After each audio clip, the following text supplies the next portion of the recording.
It's a culmination of everything they've learned in college. This is the capstone engineering class at LSU, and this is their senior project, the Tiger Truck. It's a mobile biodiesel demonstrator in the form of a fire truck.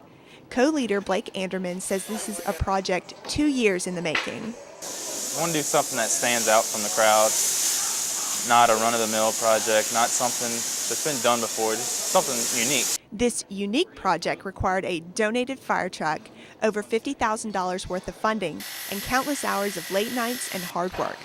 Co-leader and team contact, Scotty Veray, says the Tiger Truck is making history in the engineering department and at LSU. We've been told by people outside our department this is the biggest project that anyone on campus ever attempted. The Tiger Truck incorporates 5 different facets of engineering: electrical, mechanical, civil, chemical, and biological.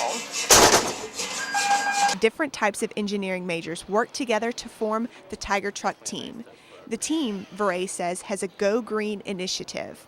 We wanted to do something to help the environment. We wanted to show people that South Louisiana people aren't just about the oil field, that we actually care about the environment. The truck is environmentally friendly because biodiesel emits fewer pollutants. It actually runs on vegetable oil. Food is fried in the fryers on board the truck in the oil.